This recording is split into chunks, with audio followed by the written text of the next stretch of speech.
Mais alguns segundos.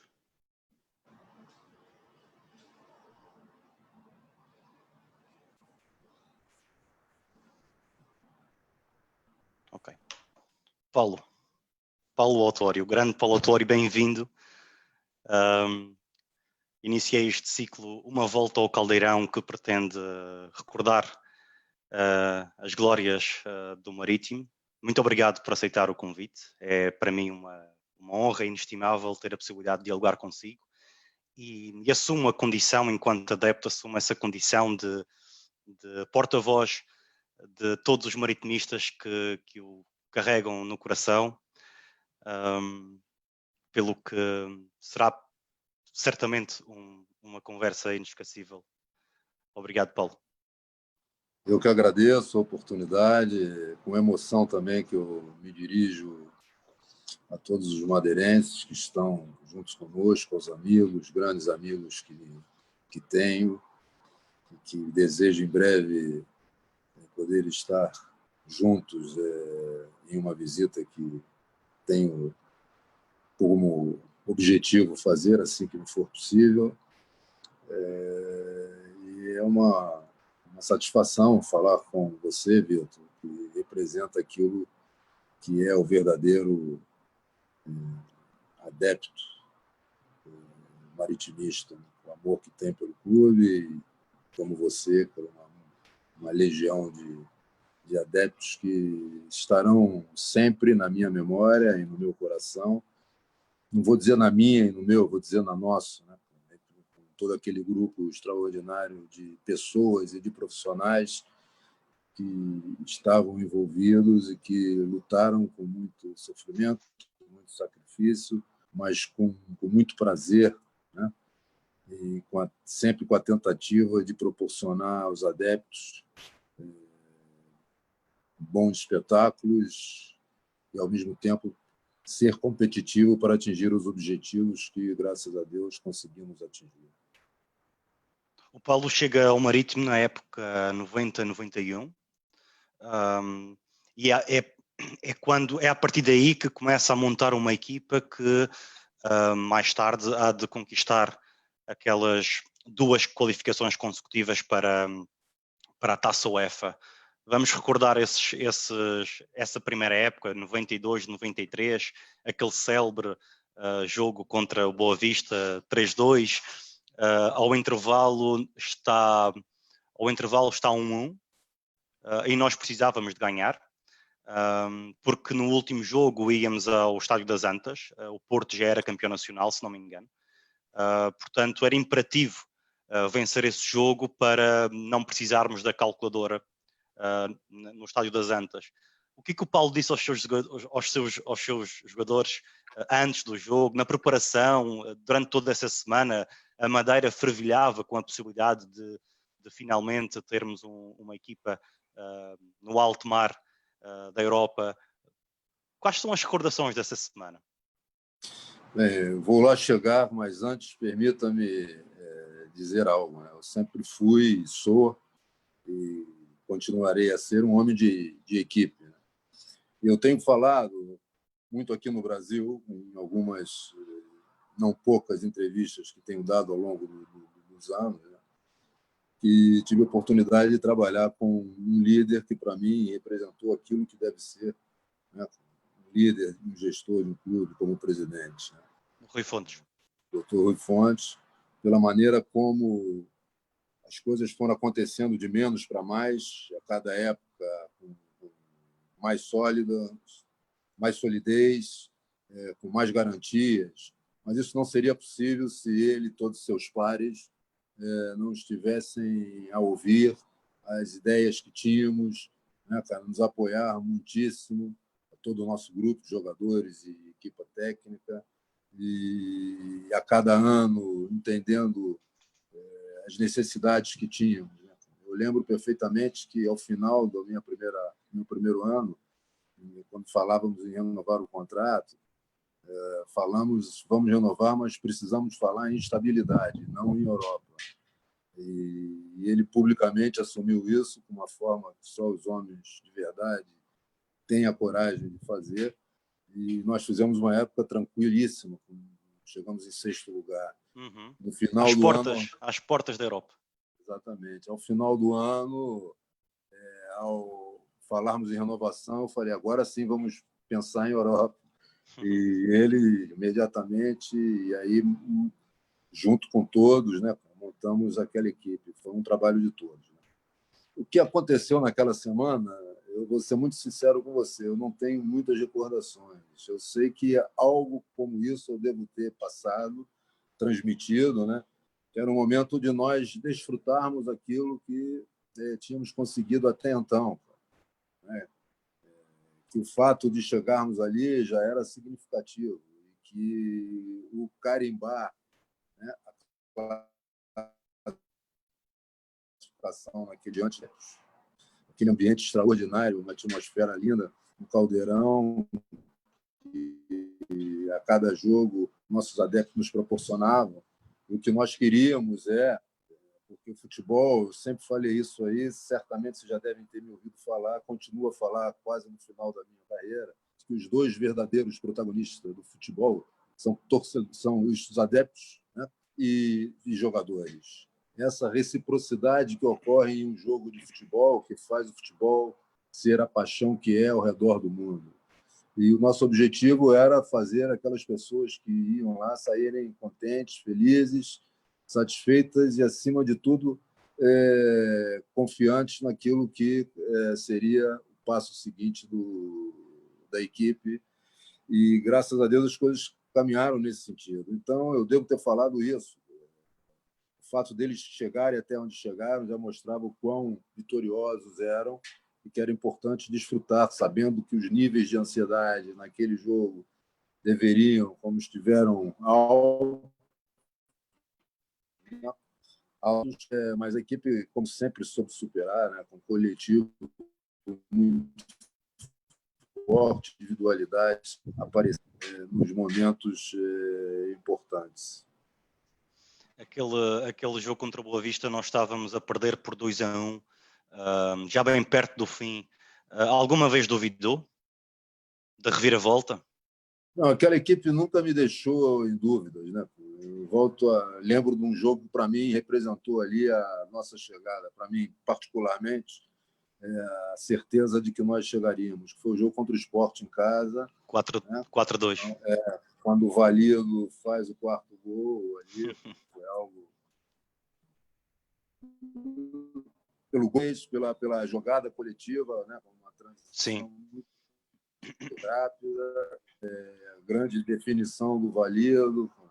Eu lembro que no início tinham muitas dúvidas, e as nossas certezas e convicções não nos permitiram perder o foco, tanto em relação ao Valido quanto ao João Luís, foram brilhantes, né, na maneira como trabalharam, o time Gilmar também. Então, defensivamente, temos da defesa central. Então, acho que foi mais do que, sinceramente, aqueles certezas. Né? Em toda a trajetória vitoriosa, você tem um momento, você particularmente sente que não vai fugir aquilo, o objetivo que se pretende. E aquele foi o momento, naquele jogo com o Sport. Então, não duvidei, não, até porque a equipe estava bem. Boa Vista com o Rick conseguiu virar o jogo. Mas nós éramos uma equipe muito confiante naquilo que tínhamos que fazer, sabíamos perfeitamente aquilo que deveríamos fazer, sabíamos das nossas virtudes e também das nossas debilidades.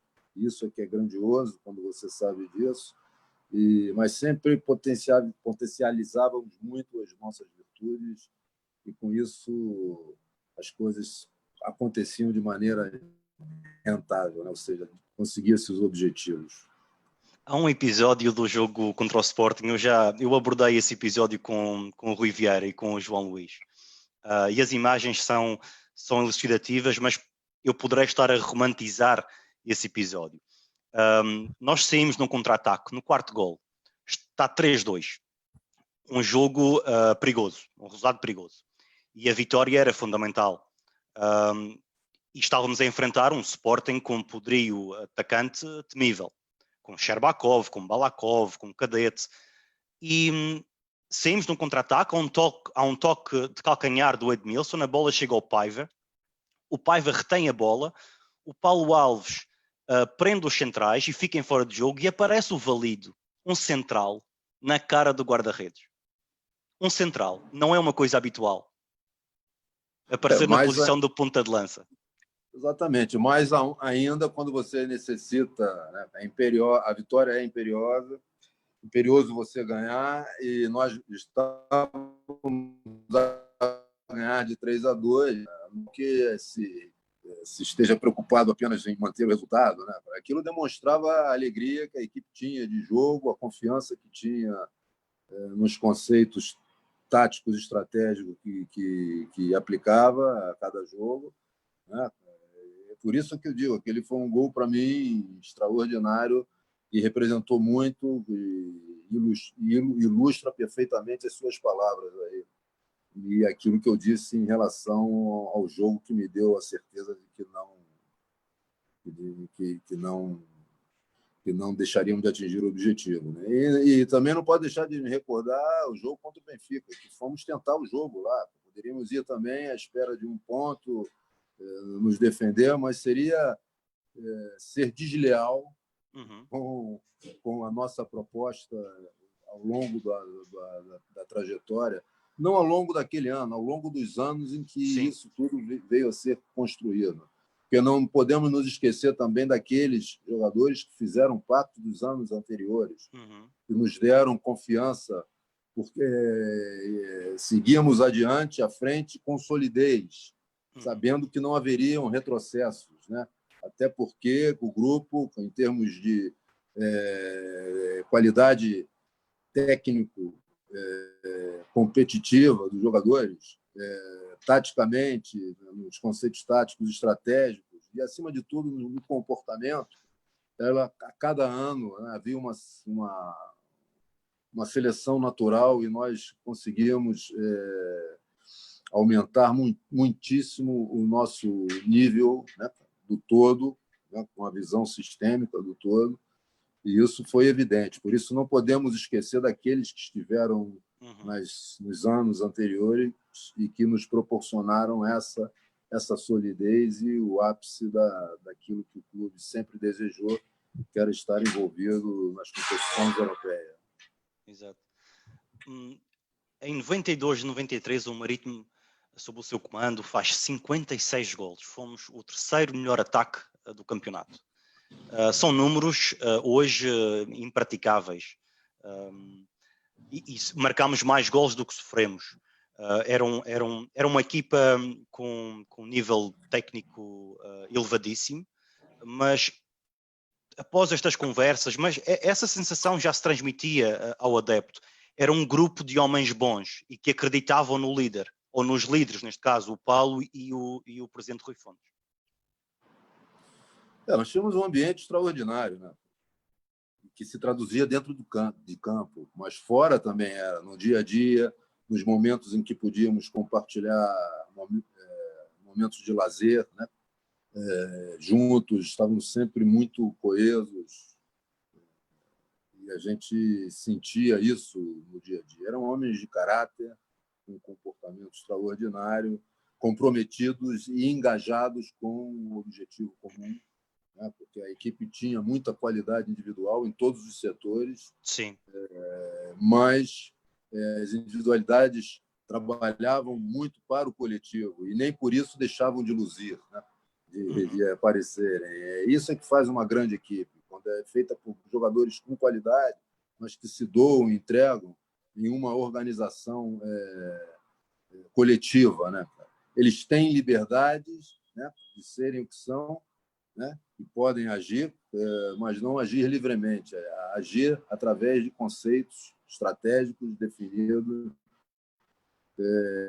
em conjunto. Então, isso era claramente exteriorizado no nosso dia a dia, com todos os membros da direção, com toda a nossa comissão técnica, que era muito coesa em todos os sentidos, né? Com o Zé Alberto Torres, Arnaldo, o professor Gilvan. Né? Então, era um grupo pequeno, não é hoje. O futebol exige equipas técnicas mais alargadas, né? E é uma exigência, nós não podemos fugir disso. Mas ali, cara, todos faziam um pouco e nos ajudavam, né? Mutuamente, sem preocupações com funções ou com hierarquia, né? E certamente isso foi fundamental para fazer com que aqueles anos, né, fossem anos importantes para a história do clube. Ao longo da sua já longa carreira, esse grupo tem um espaço especial nas suas recordações, um grupo especial. Esse grupo está na minha mente, na minha alma, no meu coração, porque foi algo que foi conseguido, né, com uma simbiose enorme de massa adepta e jogadores, né? Isso é que faz a beleza do futebol, de todas as formas. Jamais deixarei, e somos um grupo muito unido ainda hoje, né? Respeitando os dias atuais dos clubes. Eu sou muito preocupado com a parte ética, né? Então hoje o clube tem profissionais de alto trabalhar também, temos que nos preocupar com isso, mas eu posso dizer que temos o objetivo, né, de nos juntarmos aí na Madeira em algum momento, podemos estar junto com pessoas, certamente cada um de nós pode estar aí individualmente. Sim.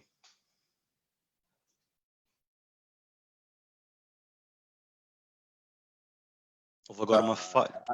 A reuniões como fomos aí né, em todas as partes dessa ilha paradisíaca, que é a Ilha da Madeira, né?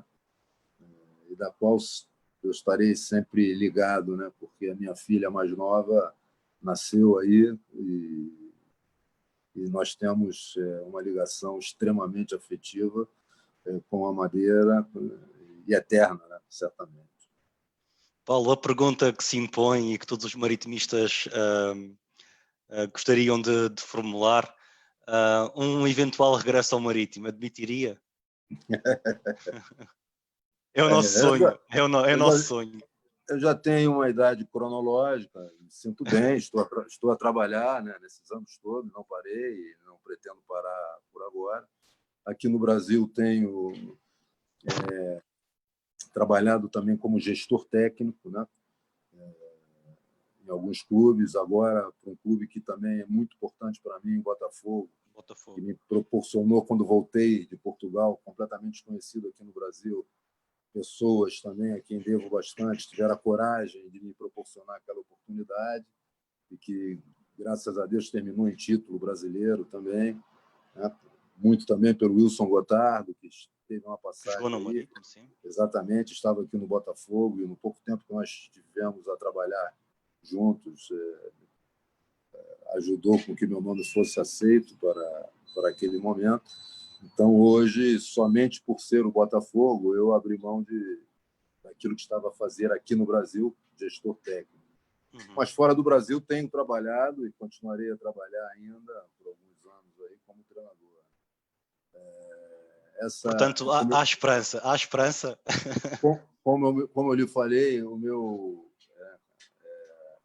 minha preocupação com a ética não me permite claro, é treinador do entrar em Botafogo, detalhes. claro. Agora, não só em Botafogo, mas em respeito aos profissionais que hoje estão no Marítimo, no Clube Esporte Marítimo.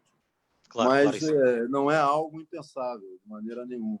Nós vamos guardar a esperança, Paulo. Nós vamos guardar a esperança. Vamos em frente. Vamos em frente.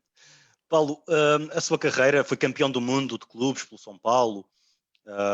Venceu quando saiu do Marítimo, regressou, depois esteve no Benfica, entretanto foi para o Cruzeiro e reencontrou lá no Cruzeiro o Luís Gustavo, também uma lenda do Marítimo, e venceu a Libertadores pelo Cruzeiro em 97. Uma carreira recheada de títulos, no entanto, e campeão do mundo, como já disse, pelo São Paulo, 2 Libertadores, uma pelo São Paulo e uma pelo Cruzeiro. E também foi campeão búlgaro. Eu agora estou na Roménia e o Paulo foi campeão búlgaro e venceu a taça também, taça búlgara. Olha, poderíamos ter nos encontrado em É Bucareste. verdade. Não foram poucas as vezes que eu estive aí. Sim, graças a Deus as coisas aconteceram. Aconteceu no Peru também, que ganhamos, e no Catar também. Acho que tive a oportunidade de trabalhar 2 anos no Japão, uma experiência extraordinária. É um país que quem pode viver, né, lá, de alguma maneira, certamente toma um banho de cidadania.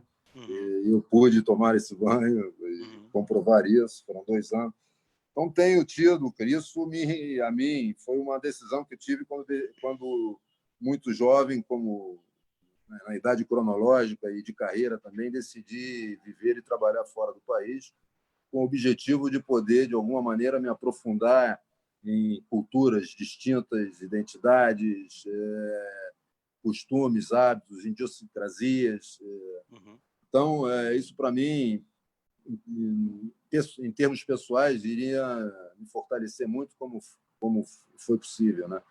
E Portugal, que eu passei ao longo, somando todos 11 anos e meio da minha vida.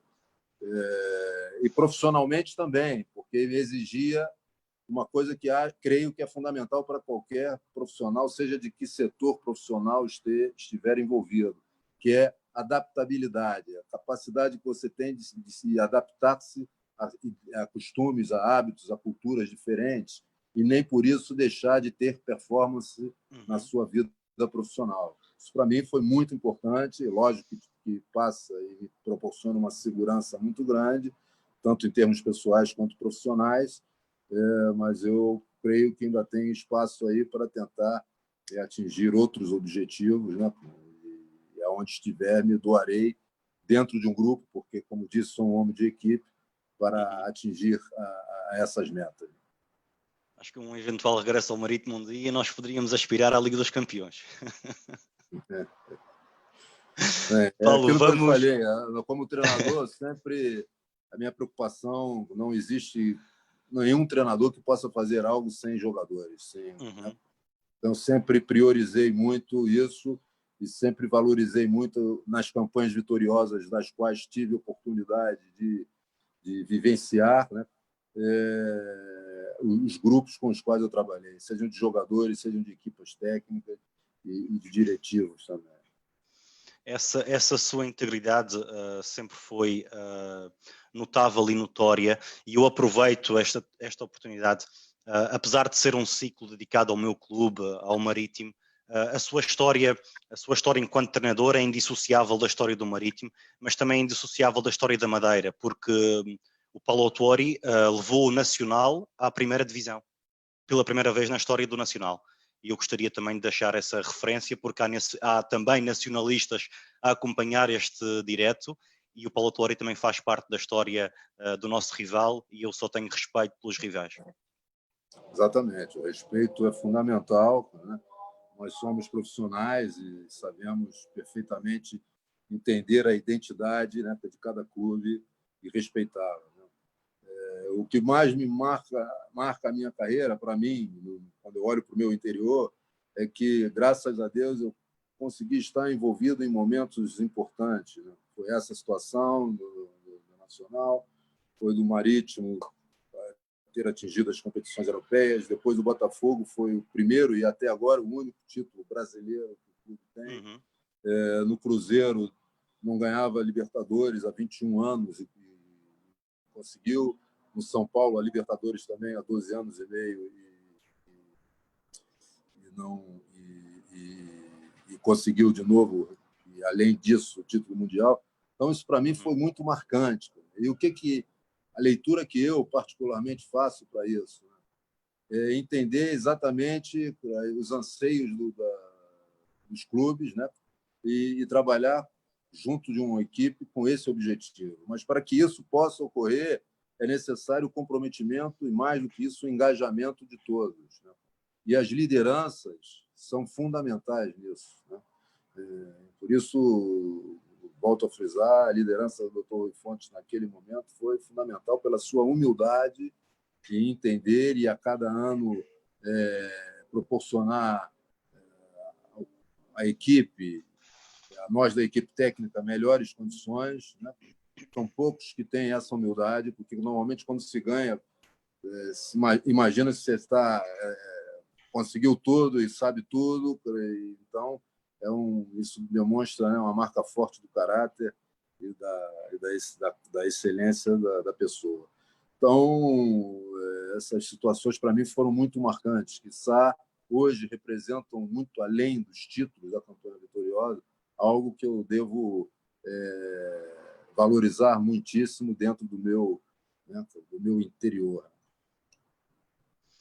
Paulo, com os seus antigos atletas com quem tenho falado, embora todos saibamos dessa sua característica, o Paulo, para além de um grande treinador, era também um guru para os seus atletas. É assim muitas vezes que eles... ainda há pouco o João Camacho deixou um comentário e referia-se a si como um guru, um psicólogo, um mentor, um condutor de homens. Todos eles dizem o mesmo. Arivelto, João Luís, o Alex, sentiam que podiam confiar em si, acreditavam na sua palavra. O Alex deu-me um exemplo no jogo contra o Porto, na meia-final. O Paulo terá dito ao Alex: vais ter uma oportunidade para fazer o gol. E de facto o Alex só teve uma oportunidade e fez o gol. O Paulo não disse que ele ia marcar. O Paulo disse que vais ter uma oportunidade. E é o cruzamento do Soeiro ao primeiro poste e o Alex antecipa-se e faz o gol que nos dá a final do Jamor. Lembra-se desse episódio? Lembra-se de dizer isso ao Alex? Tem algumas passagens ali que eu realmente me lembro porque foram marcantes, né? Esse jogo, para mim, foi importante porque eu recém havia perdido meu pai, né? Nesses 11 anos e meio que vivi em Portugal, eu só voltava ao Brasil nas férias, né? Uhum. E no Marítimo, por 2 vezes, eu tive uma... Meu pai adoeceu bastante e eu vim visitá-lo, voltei rápido. Depois de um jogo que fizemos em Chaves, eu vim visitá-lo e depois voltei infelizmente, para os seus funerais, né? E voltei logo. Foi uma das coisas incríveis que me passaram naquele jogo, quando o Alex fez o gol e nós vencemos o Porto, o todo-poderoso Porto. Foi exatamente a imagem do meu pai, a oportunidade dele não vivenciar aquilo que certamente gostaria. Ele também não teve oportunidade de ir à Ilha da Madeira. Minha mãe, sim, foi, visitou várias vezes. Então, lembro perfeitamente. Esse jogo também jamais estará ausente da minha memória, assim como o jogo da final da Taça de Portugal, onde enfrentamos um Sporting com uma geração vitoriosa, né, com muito forte e com todos os méritos, conseguiu a vitória. Mas eu lembro, sim, dessa situação, porque isso não é difícil de falar, né? Quando você enfrentava uma equipe com o poderio do Porto, você sabia que seriam poucas as oportunidades que você teria para poder concretizar em gol sua jogada. Então, obviamente que para um jogador como o Alex, né, um goleador, as oportunidades iriam ser escassas, né, mas que deveríamos ser cirúrgicos quando aparecessem. E foi isso que aconteceu de forma brilhante também. Uma grande solidariedade de toda a equipa e uma exibição estratosférica do Everton. O Everton não tem palavras para descrever o que foi, assim como não tenho palavras para descrever todo aquele grupo de trabalho, né? Todos, não dá para citar um que seria completamente injusto. Então, todos eles foram importantíssimos. Aqueles que jogavam e, por vezes, não atuavam, eram substituídos por outros que entravam com o mesmo comprometimento, o mesmo engajamento, jogavam e produziam aquilo que deles esperavam, né? Porque eu costumo dizer para os jogadores, o grande reforço que a equipe tem é quando um jogador que não começa o jogo e entra durante o jogo faz a diferença, né? São jogadores que têm, não, pelo fato de não iniciar um jogo, não quer dizer que sejam jogadores que não tenham condições de fazer isso, né? E isso aconteceu várias vezes, né? Então, tínhamos uma equipe realmente muito forte, né?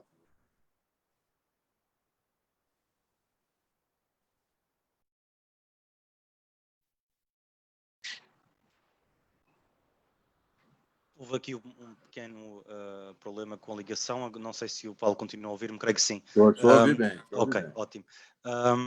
O Paulo também tinha esse grande mérito e tem esse grande mérito de saber interpretar cada um dos jogadores que estão sob o seu comando. Daí essa cumplicidade imensa que ainda existe hoje. Sei que vocês falam com frequência, portanto, manteve-se uma amizade. Essa amizade foi construída no treino. E o Paulo sabia como conduzir os seus atletas, sabia como motivá-los. E há um episódio que o Rui Vieira revelou, um episódio que não tinha sido até hoje revelado. Parece-me que o seu marido, nessa altura, vivia um período um pouco conturbado, de alguma vaidade. Palavras do Rui Vieira, e o João Luís também confirmou. E então o treino está marcado, os atletas chegam a Santo António, creio eu, para o treino, e o Paulo diz: hoje não há treino, vamos visitar as irmãs hospitaleiras, e visitaram uma instituição de solidariedade social, e tiveram contacto com jovens portadores de deficiência. E o Heitor ontem também revelou esse momento, um momento que marcou todos eles, e cada um foi para as suas casas a pensar na vida.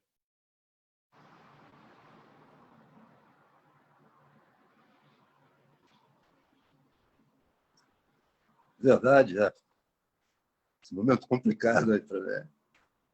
É verdade isso. Eu sempre digo para os jogadores, aliás, antes de nós iniciarmos aqui, nós estamos com o fato da pandemia, aqui no Brasil está tudo parado, no Rio de Janeiro mais ainda. Uma indignação muito grande de pessoas que têm o mínimo de sensibilidade e bom senso, né, com a falta de liderança existente hoje no Brasil. E nós estamos a fazer um treino online, estamos a fazer, né? Treino, entre aspas, porque cada um se exercitando com o objetivo de minimamente não perderem, estarem adaptados fisiologicamente para quando o regresso. Mas eu sempre falo para os grupos com os quais eu trabalho, para os jogadores, uma coisa importante. Isso normalmente são as minhas primeiras palavras. Eu quero que vocês sejam aquilo que vocês são, não aquilo que eu gostaria que vocês fossem. Que, ao fim e ao cabo, foi aquilo que eu sempre falei para os meus filhos. Então, saber entender cada um com seu tipo de personalidade. Erros todos nós cometemos e, quiçá, vamos cometê-los até o último dia de nossas vidas. O que cada um de nós deve fazer a cada dia, e isso para mim é a máxima, a obrigação que temos é de cada dia, ao iniciar o dia, ter o compromisso de entendermos o quão importante é o equilíbrio. Ao fim e ao cabo, nós vivemos entre o sim e o não, entre o bem e o mal, entre alegrias e tristezas, entre vitórias e derrotas. Isso nos faz entender que os dois extremos são partes da nossa vida, que nós temos que buscar o equilíbrio. Esse equilíbrio, cada dia que temos a graça de viver, deveremos buscá-los, tentar alcançá-lo, e não vamos alcançar, certamente até o último dia de nossas vidas, até o nosso último suspiro, estaremos atrás disso. Então, naquela altura, eu senti realmente que nós perdemos um pouco o foco. Estavam preocupados com coisas que não eram necessidades, e sim vontades pessoais. E as prioridades deverão estar sempre voltadas para as necessidades. E eu senti que o treino ali não traria para o grupo qualquer fator de produtividade quanto aquela ida, aquela instituição extraordinária, né? E ver aquilo que era a vida. Então, o outro lado. Um outro lado. Infelizmente, as pessoas, por vezes, tendem, e isso está a passar agora aqui no Brasil, a botar o futebol como um mundo à parte. Não, o futebol é feito por pessoas, é antropologia pura, ou seja, o homem e o contexto. Nós estamos envolvidos em um contexto e não podemos, temos que nos adaptar a ele, às exigências, às necessidades. Então, é fundamental que a gente, por vezes, e falo nós que estamos envolvidos no futebol, não nos deixamos induzir por essa ideia que se tem de que nós vivemos num mundo à parte. Somos pessoas, como tal, temos os mesmos angústias, ansiedades, problemas, dificuldades, fragilidades, porque todos nós temos nossas fragilidades, medos. Temos que dizer, o medo é importante, cada um de nós sentir, é o que nos leva, à frente, né? Então, eu senti isso de uma maneira muito clara e de forma intuitiva me veio aquilo no dia anterior, conversei com a nossa equipa técnica, todos sabiam, menos os jogadores, realmente, e acho que foi importante para nós, não para o momento imediatamente a seguir, mas para nossas vidas. Né? Sim, o Heitor, o João, o Rui Vieira reconhecem isso.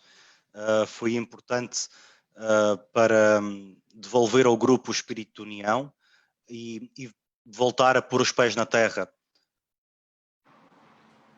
Exatamente. É aquilo que eu lhe falei. O mundo do futebol, às vezes, induz as pessoas que estão, os intervenientes que estão envolvidos, a acharem que o mundo deles é diferente. Não é. Semideuses, não é? Quase semideuses.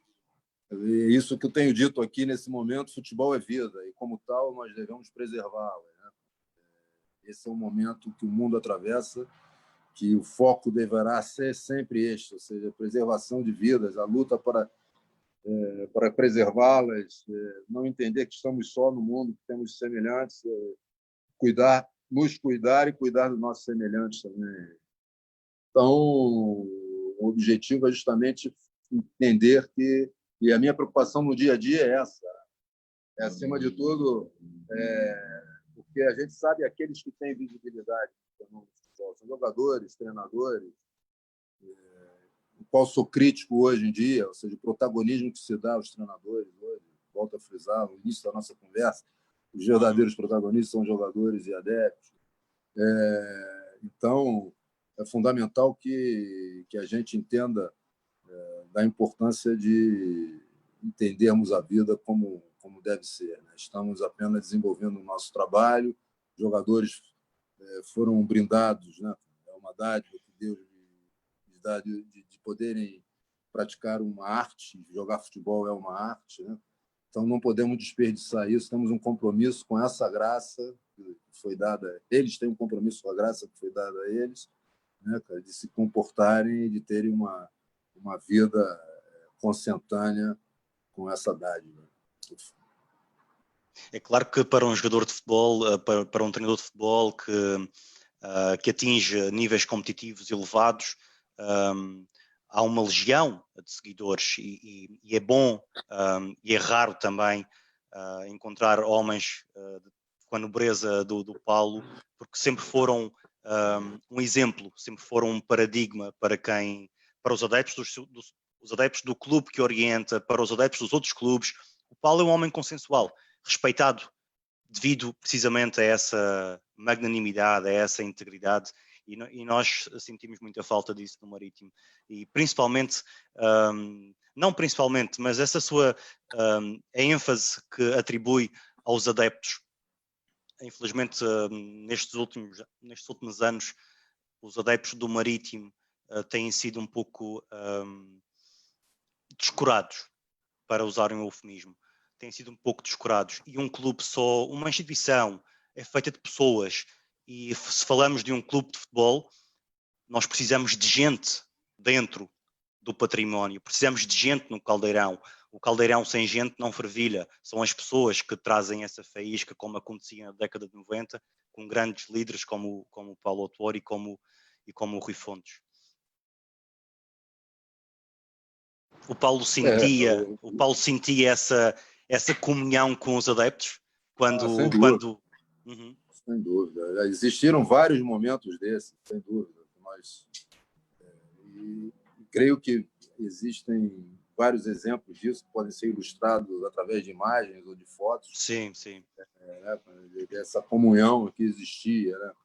Justamente porque estávamos ali a desfrutar e a ideia clara dos jogadores da importância dos adeptos, né?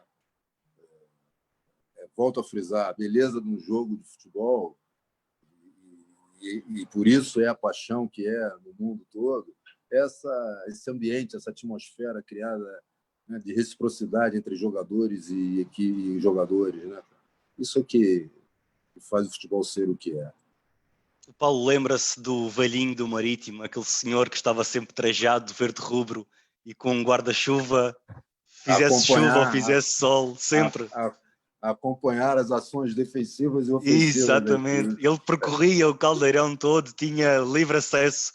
E espetacular. Sim, o Sr. José, eu e adeptos do Marítimo, pretendemos homenagear o velhinho do Marítimo, o Sr. José, com uma estátua no Caldeirão dos Barreiros. Como o Valência fez com um adepto que ele tinha 56 anos, este adepto do Valência nunca perdia um jogo e devido a um problema grave de saúde ele perdeu a visão, mas continuou a ir ao Mestalha com o filho, e o filho era os olhos do Navarro. E hoje são imagens que me arrebatam e me arrepiam. Vemos, não há jogos neste momento, mas se procurar na internet, vê o adepto do Valência na sua bancada, com o estádio vazio, à espera do jogo. E é isso que nós gostaríamos de fazer com o velhinho do Marítimo, com aquela sua pose icónica, com o seu guarda-chuva, lá no estádio, ou sentado numa bancada, mas sentado não, porque ele estava sempre de pé, sempre a andar pelo estádio. Portanto, ter ali uma estátua do velhinho do Marítimo, do Sr. José, seria uma forma de prestar homenagem ao adepto, e ele creio que representa toda a alma maritimista, porque é importante não esquecer o passado. Nós devemos aspirar a mais, devemos querer que o futuro seja também ele auspicioso, mas não podemos esquecer o passado e aquelas pessoas que não foram jogadores, mas foram protagonistas fora de campo e transmitiam essa alma, transmitiam essa paixão, esse legado. Uma iniciativa louvável, digna de aplauso. Eu espero que se torne realidade. Espero que assim sim. Que for possível. Espero que sim. Uma homenagem Paulo, seria linda. Esperemos que se concretize, eu acredito que vai acontecer. Vamos ver. Paulo, há pouco falava de medo.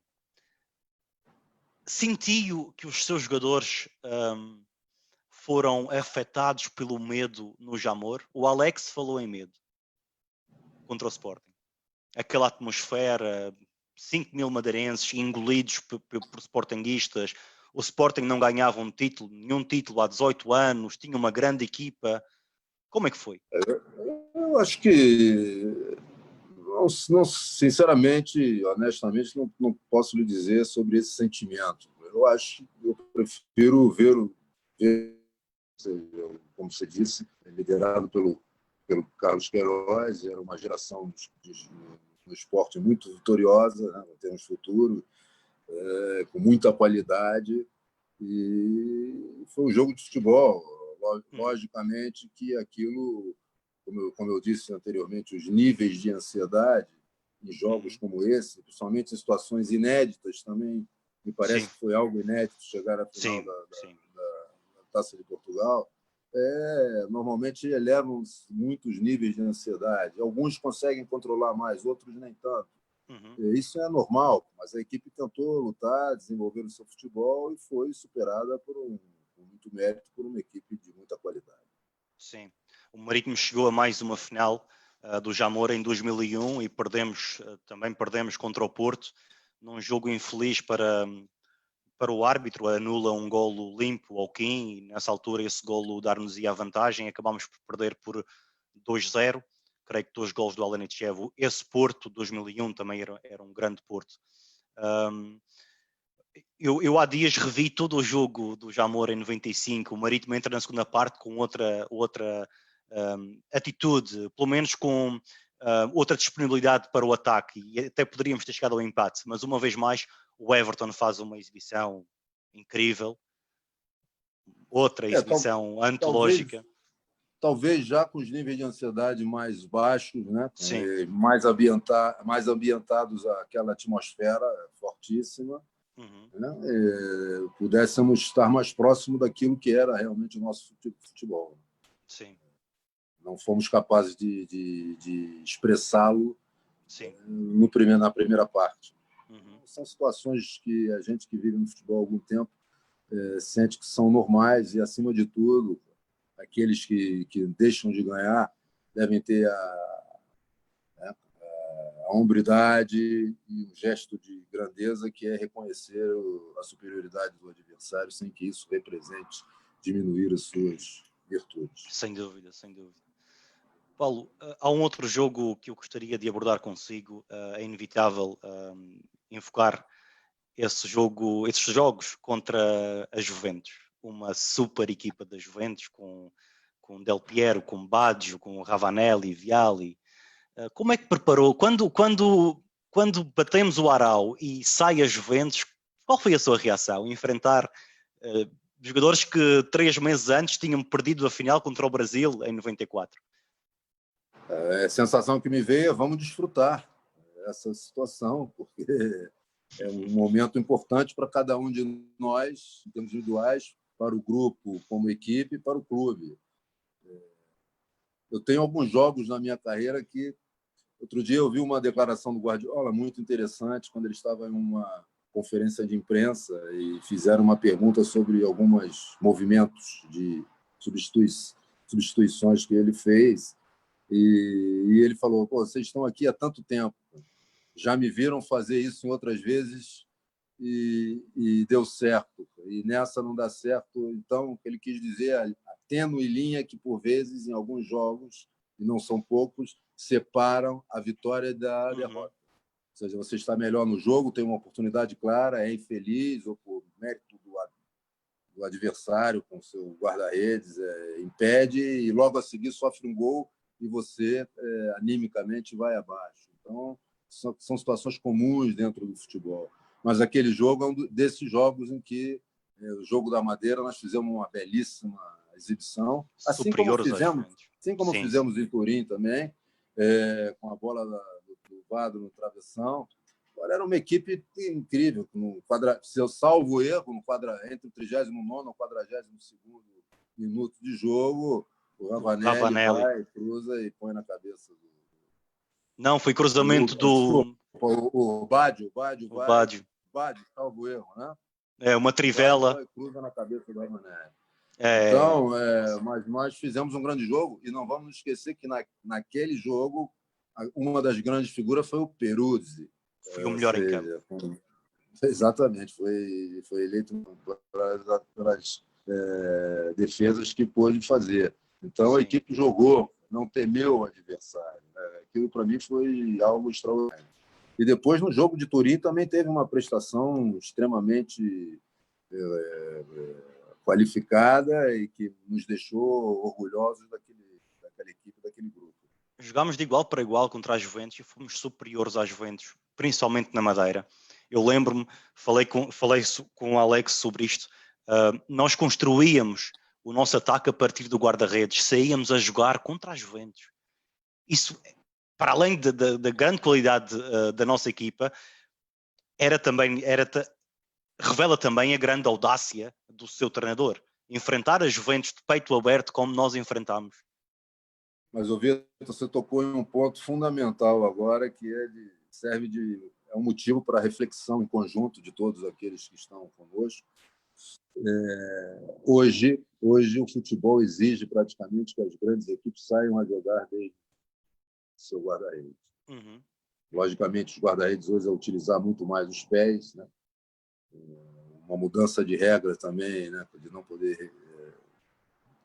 Se a memória não falha, acho que naquela altura ainda se podia, ao recuar a bola, o goleiro segurá-la, mas nós já praticávamos aquilo que hoje é uma situação extremamente importante e atual, né? Que é sair jogar desde atrás, né? Utilizando todos os setores do campo, né? Com trabalho intersetorial. Nós tínhamos isso muito claro, né? Nós tínhamos parcerias ali, a interação entre alguns jogadores, né? Com muita intenção, não eram circunstanciais, não eram casuais, né? Isso tinha a ver com o entendimento deles, cada um deles, e da ideia do jogo coletivo. Acho que nós praticávamos. Hoje também, quando se fala em jogar ofensivamente, aquela era uma equipe que se propunha a jogar assim, né? Sim, então, eu acho, sim, que naquele momento nós estávamos à frente em relação a algumas ideias. E isso tem a ver com a capacidade e a coragem dos jogadores de interpretarem aquilo. Porque o grande trabalho de um treinador é justamente fazer com que os jogadores acreditem nas suas ideias, né? E ideias em termos profissionais, ideias de jogo, mas também acreditem na pessoa como homem, ou seja, de que não vai falar algo e não respaldar aquilo, as suas palavras com gestos, atos, atitudes, né? Que deem coerência ao discurso, né? Então, eu acho que esse é o grande desafio de um treinador. Por isso, o tema de se falar, você tem treinadores que têm um conhecimento tático, estratégico, uma capacidade de leitura de jogo muito boa, mas que, ao não terem condições de gerir um grupo da melhor maneira, acaba sendo um fator impeditivo para aplicar as suas ideias, porque o grupo não está apto a absorver pela má gestão do grupo. E temos o revés.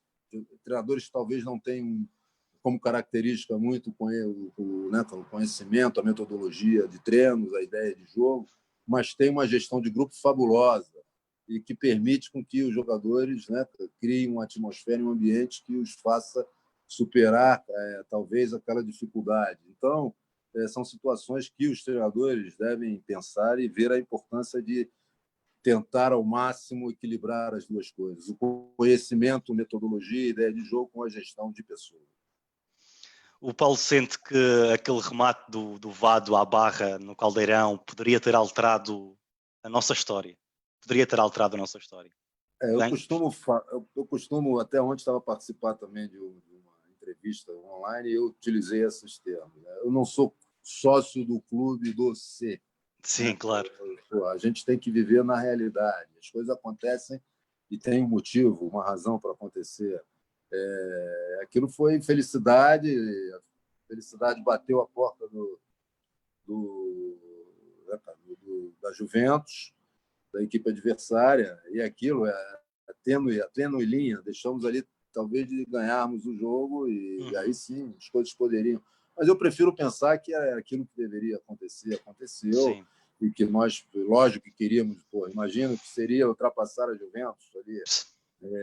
Já, meu Deus, até me arrepia tantos anos depois.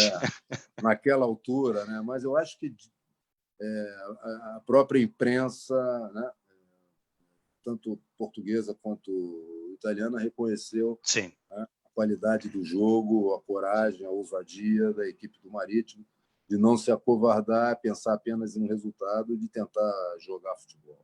Sim, eu lembro-me de quando sai o sorteio, a imprensa, principalmente a imprensa continental, dava como certa a nossa derrota, o que é até compreensível, tendo em conta que iríamos enfrentar uma Juventus liderada pelo Marcello Lippi, que viria a ser campeão do mundo em 2006, e tinha dos melhores jogadores do mundo da altura. Tinha o melhor jogador do mundo da altura, que era o Roberto Baggio, recebeu a bola de ouro em 93. Tinha um jovem Del Piero, que já era uma estrela. Tinha Ravanelli, tinha Vialli, tinha Paulo Sousa, tinha Peruzzi, tinha Di Livio, tinha Iarni. Uma equipa que venceu a Taça UEFA nesse ano e que no ano seguinte venceu a Liga dos Campeões. A Liga dos Campeões. E provavelmente o Marítimo foi o adversário mais forte que a Juventus enfrentou nesses 2 anos. Eu acho que foi nas campanhas, eu acredito que tenha sido um dos jogos mais difíceis, né? Talvez muitos possam pensar, né, que tenha sido porque eles relaxaram um pouco, mas não foi, né? Realmente o Parece. Marítimo jogou com todo o seu vigor, toda a sua qualidade e complicou realmente a vida da Juventus. Sem dúvida. Esse jogo está claro, é talvez um dos jogos mais importantes da história do Marítimo, não pelo resultado, mas pela exibição. E anos mais tarde, eu contei isto também ao Alex, anos mais tarde eu fiz Erasmus em Itália e conheci muitos adeptos da Juventus e eles lembravam-se desse jogo e diziam: tivemos sorte por não termos saído humilhados de Portugal, da Madeira. Eles têm essa consciência, porque poderiam ter sido humilhados. Lembro-me de defesas incríveis do Parudos e remates do Heitor, aquele remate do Vado. Há um penalti sobre o Alex, que o árbitro não marca, na primeira parte. Há um cabeceamento do Alex também, sobre a barra. A Juventus foi feliz, a velha senhora foi feliz nos Barreiros. E também foi feliz em Turim. São jogos que nós gostaríamos de reviver esses jogos.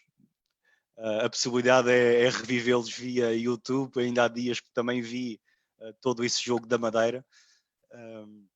E por vezes as lágrimas acontecem. É verdade, imagino que sim. Eu guardo alguns jogos do Marítimo, aquilo que chamo de padrão ouro, né, cara? De momentos top da minha carreira, porque era uma equipe que gostava de jogar futebol, né? Tinha alegria em fazê-lo. Isso não é fácil de encontrar. Não é fácil de encontrar. E depois o ambiente que tinha no seu interior. Havia um povo em torno de um clube nessa altura. Havia essa simbiose realmente, né? E foi muito bonito. Várias vezes nós fomos em momentos de relax, de lazer, vários pontos da Madeira, né? Onde compartilhávamos momentos ali a almoçar e a conversar com pessoas dos mais variados pontos da ilha. Íamos como uma equipe mesmo, como um Marítimo, junto com os dirigentes. Em outros momentos, com a equipa técnica, junto com os dirigentes, os diretivos também. Né? Com o seu Bragança, nós íamos também recebido, algo que não tem palavras que possam descrever isso. Tenho certeza que todos nós guardamos momentos e quando conversamos entre nós, e estamos a fazer isso de uma maneira muito bonita, frequente, né? E certamente duradoura, todos se lembram exatamente dessas situações aí, que são dentro de campo e fora de campo, que serão inovidáveis. E há um outro nome que não é conhecido da maioria dos maritimistas. Foi uma referência que me chegou via Erivelto. Se eu lhe disser o nome de Jorge Folhadela. O seu Jorge é uma pessoa extraordinária, a quem eu particularmente, e não só alguns profissionais brasileiros, né? Sei que também o Ademir é muito ligado a ele. Era uma pessoa que foi, para nós, fundamental na nossa adaptação a Portugal. Né? Eu conheci Guimarães, vimaranense convicto, uma pessoa extraordinária, com um coração enorme, com conhecimento nos vários setores, né? Profissionais incrível, que nos facilitava muitas situações que necessitávamos, né? de algum amparo. E depois, pela amizade que tínhamos, se aproximou a todos nós do Marítimo, né? Aos nossos dirigentes também. Tivemos a oportunidade de conviver muito. E nos momentos importantes do Marítimo, ele fez questão de estar também presente. E que Deus o tenha, era uma pessoa extraordinária, um bom vivant, um homem com muita elegância naquilo que fazia e sentimos muito a ausência dele porque é uma pessoa extraordinária. O nosso tributo a esse homem que não é conhecido da maioria dos maritimistas, mas sei que é muito importante para si e muito importante para os atletas, principalmente os atletas brasileiros daquela geração, da década de 90, o nosso tributo. Há um outro elemento que foi também de importância fulcral, o João Camacho. O Camacho, hoje, ele exatamente passa por uma situação extraordinária que tem a ver com seus próprios méritos, né? Na maneira como sabia analisar, falávamos de jogadores, né? Junto com os demais, sempre tinha. Hoje se fala muito em analistas de mercado, né? O João, naquela altura, também de maneira vanguardista, o Camacho já fazia esse trabalho, né? Com uma perspicácia muito grande em relação aos jogadores, não só na vertente técnica, né? Que é a essência de tudo, mas principalmente em termos competitivos, né? Na capacidade do jogador de transformar e rentabilizar o potencial que tem em produção, em produtividade, né? E era também uma das pessoas, né, que mais espirituosas, né, dentro daquele grupo, aquele universo de pessoas ali, que nos proporcionou momentos aí extraordinários e que atualmente estamos a nos relembrar cada vez que nos O João Camacho também está a assistir a este vídeo e a este direto, e eu terei a possibilidade de falar com o João Camacho num dia e hora ainda a agendar. Um abraço para o João Camacho. Outro dia eu vi a rever alguns jogos, ele a correr. Sim, no gol do Arivel, sim. Gol do Arivel, exatamente. Então era isso, uma pessoa totalmente integrada, importantíssima para o dia, com as suas tarefas, né? Mas que estava totalmente integrado ao ambiente do grupo. Um ambiente extraordinário, grandes pessoas e que a gente é muito saudoso, né? Sem dúvida, daqueles anos que passamos juntos. Uma boa conspiração do destino, reunir tanta gente boa no Marítimo, no mesmo ano, nos mesmos anos, jogadores, dirigentes, treinadores. É muito raro essa conjugação. Por vezes as pessoas ligadas ao futebol, quando você traz alguém, seja um profissional, seja do staff, ou seja jogador, falar vai ser uma aposta. Eu não aceito esse termo, aposta. São escolhas que fazemos e que podem dar certo ou errado, mas temos que pagar o preço por elas, né? Se não acontecerem de acordo com aquilo que prevíamos que pudesse acontecer. Mas certamente, se formos pessoas com bom senso, com conhecimento e, acima de tudo, com boa vontade naquilo que queremos, certamente vamos ter alguns filtros, né? Que deverão ser ultrapassados, né? Para se definir o tipo de escolha. Eu prefiro falar em escolha, não falo em aposta. Essa semântica é importante e só está ao alcance de um filósofo do futebol, de um filósofo na vida como é o Paulo Autuori. Sempre o vi assim e agora acentua-se ainda mais essa ideia que tinha de si. Paulo, falaríamos durante horas, mas vamos deixar para um reencontro na Madeira, se possível, com todo esse grupo. Espero que aconteça. Seria bonito se acontecesse. Muito obrigado pela sua participação. Acho que há muita gente emocionada. Eu estou emocionado e não escondo essa emoção. Muito obrigado por tantas alegrias que nos deu ao Marítimo, à Madeira. E como lhe disse há pouco, nós continuamos a acreditar que um dia o Paulo Autuori voltará a estar no nosso banco. Eu apenas contribuí dentro da minha ínfima quota parte. Aquilo era um grupo de pessoas, como já falamos, e perdoa-me ser repetitivo, né? Um grupo de pessoas de caráter e profissionais de muita qualidade. E foram escolhas foram feitas e que deram certo porque sabíamos o quão importante seria tê-los conosco, né? Eu apenas dei a minha contribuição com muita honra, muito orgulho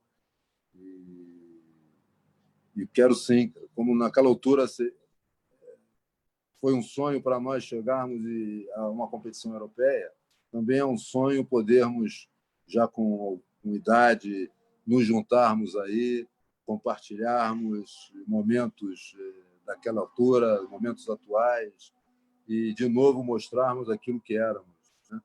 Em termos de grupos. E, para mim, quero agradecer a cada um deles, né? Individualmente, como um todo.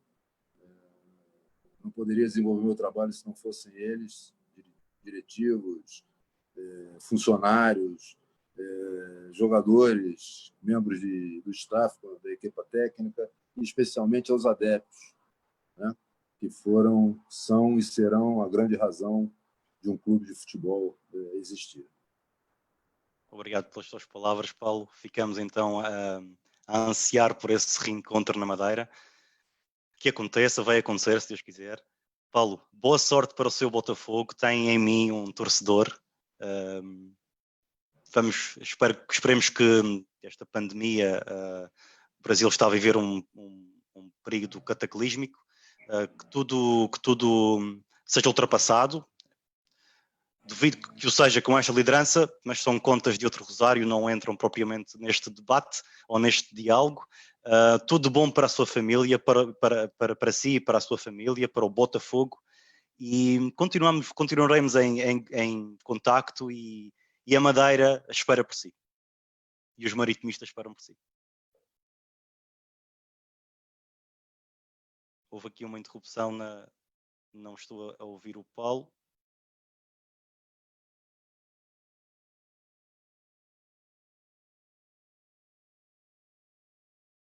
Parece-me que houve uma...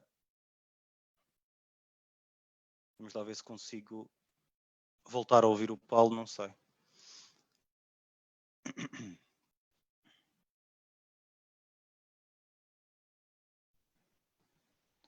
Bom, algo aconteceu, o Paulo Autuori já não está no direto. De qualquer forma, a minha gratidão a todos os que assistiram. Acho que foi uma conversa bonita. Amanhã há mais com o Everton e com o presidente Rui Fontes.